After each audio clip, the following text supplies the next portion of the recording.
नमस्कार, आप Bihar news today देख रहे हैं। मैं हूं परमवीर सिंह। बिहार विधानसभा चुनाव में मिली करारी हार के बाद कांग्रेस आलाकमान ने दिल्ली स्थित इंदिरा भवन में समीक्षा बैठक बुलाई थी। राहुल गांधी और पार्टी अध्यक्ष मल्लिकार्जुन खड़गे की मौजूदगी में हुई इस बैठक में बिहार के सभी उम्मीदवार, सांसद और वरिष्ठ नेता शामिल हुए। लेकिन जो सामने आया वो कांग्रेस के लिए काफी बुरा साबित हो सकता है। समीक्षा बैठक शांतिपूर्ण नहीं रही। राहुल गांधी और खड़गे के पहुंचने से पहले ही हंगामा हो गया। वैशाली सीट से चुनाव लड़ चुके इंजीनियर संजीव ने बाहरी नेताओं को टिकट दिए जाने का आरोप लगाया। इस पर पूर्णिया से उम्मीदवार रहे जितेंद्र यादव ने कड़ी आपत्ति जताई। बहस इतनी बढ़ गई कि दोनों नेता आपस में भिड़ गए। गाली गलौज के बाद इंजीनियर संजीव ने जितेंद्र यादव को मुंह में गोली मार देने की धमकी तक दे डाली। वरिष्ठ नेताओं के हस्तक्षेप से किसी तरह मामला शांत हुआ। हालांकि बिहार कांग्रेस प्रभारी कृष्णा अल्लावरू ने इस घटना से इनकार करते हुए कहा कि जब से मैं उस कमरे में दाखिल हुआ ऐसा कुछ नहीं हुआ। लेकिन सवाल है कि हार के पीछे का कारण क्या है। बैठक में उम्मीदवारों ने 10-10 के समूह में अपनी बात रखी। बिहार कांग्रेस अध्यक्ष राजेश राम, सांसद अखिलेश प्रसाद और मदन मोहन झा सहित कई वरिष्ठ नेता भी मौजूद थे। राहुल गांधी और खड़गे ने हर उम्मीदवार से विस्तार से फीडबैक लिया। कई नेताओं ने इस दौरान साफ तौर पर कहा कि अगर आरजेडी के साथ गठबंधन नहीं हुआ होता तो कांग्रेस की स्थिति इतनी खराब नहीं होती। नेताओं का सुझाव है कि तेजस्वी यादव और लालू यादव की पार्टी के साथ गठबंधन पर पुनर्विचार करना चाहिए। दिलचस्प बात यह है कि आरजेडी की समीक्षा बैठक में भी उल्टा आरोप लग रहा है। 26 नवंबर से शुरू हुई आरजेडी की समीक्षा बैठक में नेताओं ने कांग्रेस समेत अन्य गठबंधन साझेदारों से पर्याप्त सहयोग नहीं मिलने की शिकायत की है।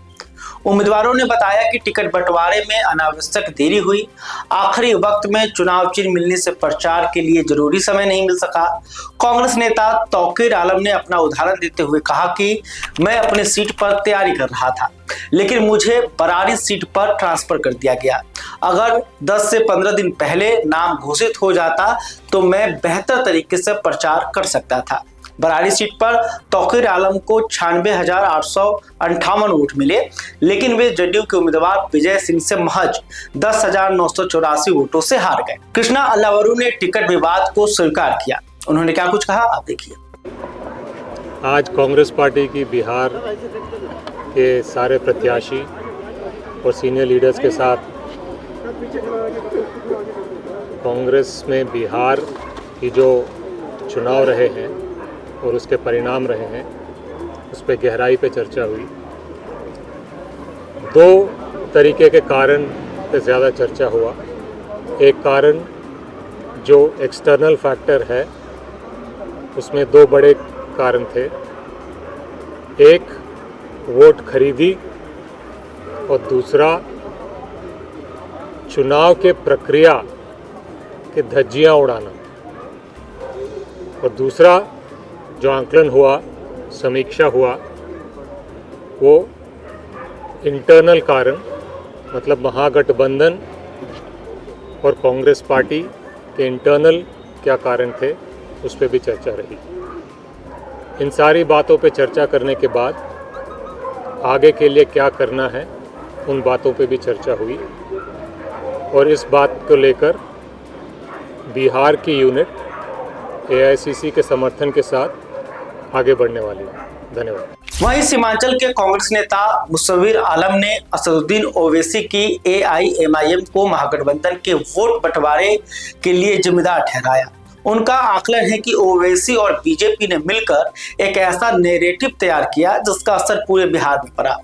दिलचस्प बात यह है कि चुनाव के दौरान खबरें आई थी कि ओवैसी महागठबंधन में शामिल होना चाहते थे, लेकिन उन्हें एंट्री नहीं मिली। यह फैसला अंततः तेजस्वी यादव और संभवतः राहुल गांधी ने लिया होगा।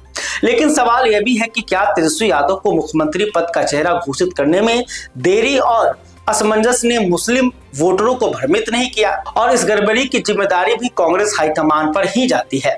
बैठक के बाद कृष्णा अल्लावरू ने स्वीकार किया कि वोट चोरी के अलावा कुछ आंतरिक कारण भी थे। संगठन के भीतर गुटबाजी और टिकट बंटवारे में गड़बड़ी पर भी चर्चा हुई। चुनाव नतीजों के दिन ही वरिष्ठ नेता शकील अहमद ने पार्टी छोड़ दी थी, जो इन्हीं आंतरिक खामियों की ओर इशारा करता है। समीक्षा बैठक में जो मुद्दा उठा गए वे सभी ऐसे हैं जिन पर फैसला कांग्रेस हाईकमान को ही लेना था। सीट बंटवारा, गठबंधन की रणनीति, टिकट वितरण, मुख्यमंत्री चेहरे की घोषणा, यह सब निर्णय उम्मीदवारों ने तो नहीं लिए थे। जाहिर है कि जवाबदेही सीधे आला कमान पर आती है।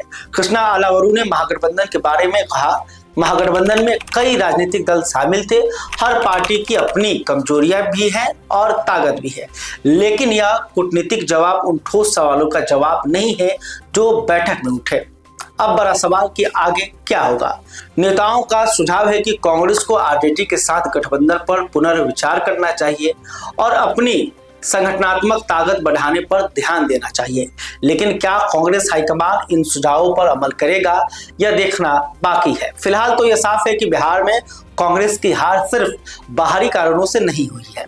आंतरिक कमजोरियां, खराब रणनीति और नेतृत्व की गलतियां भी उतनी ही जिम्मेदार है और जब तक ये समस्याएं सुलझाई नहीं जाती, आने वाले चुनावों में भी यही कहानी दोहराई जा सकती है। खैर, अभी तक आपने हमारे चैनल को सब्सक्राइब नहीं किया तो तुरंत कर लें। कांग्रेस को लेकर, बिहार की राजनीति को लेकर आप क्या सोचते हैं, कमेंट करके बता सकते हैं। वीडियो फेसबुक पर देख रहे हैं तो हमारे पेज को भी लाइक कर लें। बहुत बहुत धन्यवाद।